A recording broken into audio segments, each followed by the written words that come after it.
Kan dulu saya pernah bilang loh, Iya. Di peradaban baru besok nanti atau suatu saat nanti di peradaban baru itu akan muncul kota besar di tengah-tengah Pulau Jawa. Kan saya kemarin waktu yang liputan kemarin kan bilang gitu kan.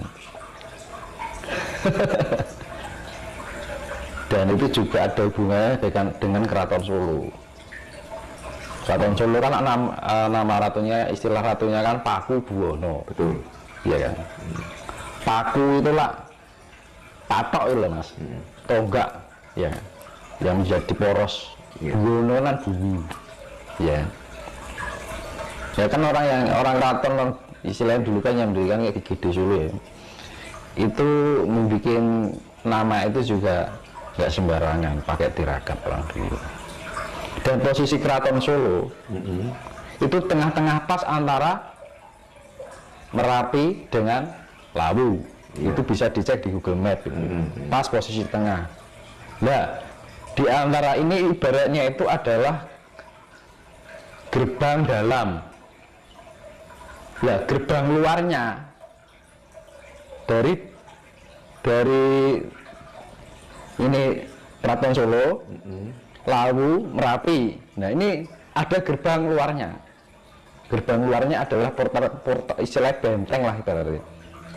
Itu sebelah timur adalah Semeru, sebelah barat adalah Slamet. Bisa dilihat di Google Map. Enggak, sebentar mas, maksudnya pintu gerbang keluar Kan ini kerajaan itu berarti gini. berarti itu termasuk yang membentengi tanah Jawa? Apa gimana mas? Ibaratnya keraton, kerajaan. Keraton itu kan mesti ada pintu luar, tugu luar, tugu dalam, ya kan? Baru masuk keraton kan ngono. Iya. Ya seperti itu. Bisa dicek di Google Map. Jadi ini Keraton Solo. Sebelah barat ini kan Merapi, sebelah timurnya Lawu. Nah, Keraton Solo ini pas tengah-tengah antara Lawu dan Merapi. Itu gerbang dalam. Portal gaibnya gitu mas, portal dimensinya itu. Jadi semacam bentuk kayak gerbang, kayak gapura lah berarti ini keraton. Nah, gapura luarnya itu adalah timur adalah Semeru, baratnya adalah Slamet. Iya. Itu bisa dicek di Google Map. Nah, itu ya makanya dari Gunung Lawu, Merapi, Semeru, Slamet itu gunung yang sangat wingit, penuh dengan kemistisan. Iya kan? Iya. Karena itu portal. Baratnya benteng dalam, benteng luar, gapura dalam, gapura luar. Pasti keraton kan mesti ada gapura dalam dan gapura luar kan, benar-benar. Untuk memasuki keraton kan mesti enek gapura meneh kan, ada gapura lagi. Iya.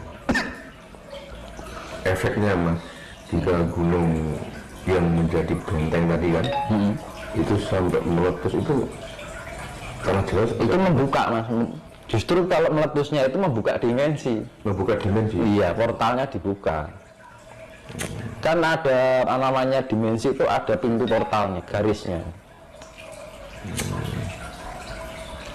Ada potensi enggak untuk dari gunung itu untuk meletus? Karena selama ini kan kita menganggap dia kan tidur. Pasti ya. Pengaruh mas. Dan itu sangat luar biasa.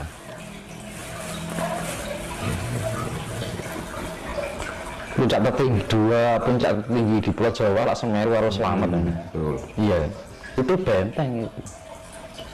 Gimana ya di Google Map itu loh. Semeru, Slamet, Merapi, Lawu, tengah-tengah Keraton Solo.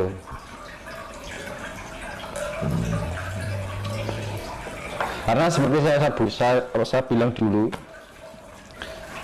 Solo ataupun area Lawu ini adalah peradaban manusia pertama yang namanya Meganthropus paleojavanicus, ya kan? Mega besar, Anthropus itu manusia, Paleojavanicus ras Java, ukurannya besar, manusia ukuran besar, ya kan? Ditemukan di Trinil. Ya. Terus lebih muda lagi ya si erectus. Jadi erectus itu lebih mudah dari Meganthropus. Ya, Pithecanthropus erectus, ya. Pithecanthropus manusia kera erectus. Erectus itu ditemukan di Trinil, di pesisir Bengawan Solo, di Ngawi bagian barat. Itu juga kaki gunung Lawu, ya kan. Terus Pithecanthropus mojokertensis yang ada di Gunung Penanggungan, dekat kaki Gunung Penanggungan Mojokerto. Makanya di sana banyak situs juga. Iya. Kan itu. Terus Pithecanthropus soloensis juga ditemukan di Bengawan Solo. Kan. Terus lebih muda lagi Homo sapien itu kan manusia purba yang sudah cerdas, tingkat IQ-nya sudah berkembang gitu kan. Nah, Homo terbagi menjadi 3. Homo wajakensis ditemukan di daerah Wajak, kaki gunung Gunung Wilis, daerah Tulungagung, ya kan. Terus Homo soloensis di Solo lagi ditemukan di Bengawan Solo, kan.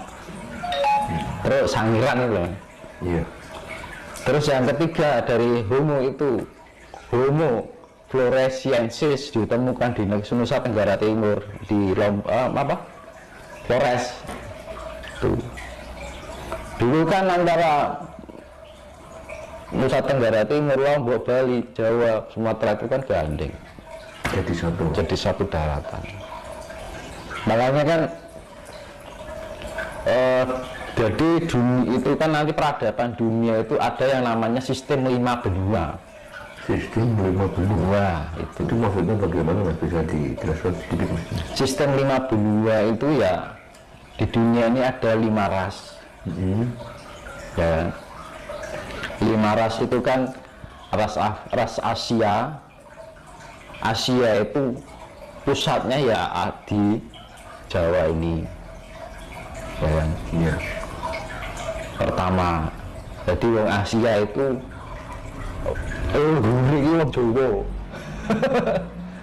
Itu orang Asia, luarnya orang Jawa. Iya. Jangan-jangan dunia juga iya, Mas. Terus ras Afrika juga sendiri gitu. Terus ras Eropa di Britania, Inggris, itu leluhurnya orang Eropa. Ras Amerika, Dominika, dia ada Dominika itu leluhur orang Amerika. Cina di mana? Di Tiongkok, leluhurnya orang Cina. Kan makanya kan dari apa sebenarnya? Eropa secara fisiknya beda, lebih ke merah-merahan, ya kan. Kalau Amerika lebih ke kuning-kuningan, ya kan. Kalau Jawa lebih sawo matang, kalau Afrika lebih gelap, kalau Cina lebih sipit, kan beda makanya itu. Nah, India itu adalah imigrasi dari Jawa yang berkolaborasi dengan ras Afrika, akhirnya bentuknya. Makanya orang India kan setengah Indonesia, setengah Asia, setengah Afrika, ya kan? Iya. Misalkan ada orang India yang putih, itu sudah ada pencampuran dari ras Eropa. Kan dulu itu kan masih banyak daratan yang belum terpisah-pisah oleh lautan. Dan dulu hidupnya itu imigrasi, modelnya berpindah-pindah tempat. Terus belum nanti kan karena bencana alam itu banyak berterbaran, ras-ras itu menyebar karena pengaruh gejolak alam. Karena apa? Jadi fase-fase yang kayak pergantian peradaban itu sudah berkali-kali. Nah gitu. Jadi manusia purba mengalami evolusi geger. Ya. Jadi perubahan zaman ini sekarang sudah ke-9. 9 itu dari dulu itu zamannya Lemuria. Iya, iya. Nah kita itu sudah pergantian zaman menuju yang ke-10. Makanya di dalam istilah Hindu ada yang namanya setiap ada perubahan alam itu diturunkan sang pemelihara yang namanya avatar, awatara Wisnu, itu dewa pemelihara. Makanya kan dewa yang pertama itu ikan, karena dulunya belum ada manusia. Hanya dulu pertama itu kan hewan-hewan air dulu sebelum hewan darat. Ya, terus babi, ya, disimbolis awatara Wisnu disimbolkan sifat bentuk babi kan, itu yang namanya hewan darat. Jadi sifat keangkaran, maksudnya kehancuran alam itu juga tidak terjadi pada zaman manusia ini, zaman hewan itu juga pernah terjadi. Terus makanya narasinya awatara Wisnu itu setengah manusia, setengah hewan. Itu digambarkan kenapa singa simbol kebijaksanaan. Juga sifat mempunyai sifat kasih, ya artinya kebijaksanaan itu tadi. Nah dulu manusia itu juga peradaban dulu juga ada yang sifatnya setengah manusia setengah hewan. Nah itu makanya pergantian peradaban ini sudah dulu berarti di zamannya Lemuria dan Atlantis itu sudah pergantian yang ke-9 dan ke-10 yang ini. Berarti kita termasuk generasi yang ke-10 terakhir dari peradaban itu. Dan nanti Gusti Allah nyipta apa meneh kita bukan urusan kita ya. Tuh. Kita berpikirnya sekarang zaman kita aja. Itu awat makanya sing diarani kalki awatara ya kuwi Mas. Awatara Wisnu yang ke-10 itu yang terakhir. Mula diarani Anoman gitu Mas. Anoman itu kan di dalam kisah pewayangan itu kan melambangkan itu pertama berdirinya peradaban manusia dan mati ini Anoman ini nganti sampai peradaban manusia. Jadi kalau di dalam pewayangan ini Anoman gak bisa mati Mas. mati ini entek peradabannya manusia. Jadi di dalam pewayangan ada cerita istilahnya Anoman Maneges ya, Mayangkara itu menemui sang yang menang, ya kan? Bertanya, saya hidup sudah berkian-kian abad kan gitu kan? Kan wayang itu kan si lokal sebenarnya, yang makanya wayang di asini ki mengguli hitam kan, bisa menceritakan awal kehidupan sampai akhir kehidupan.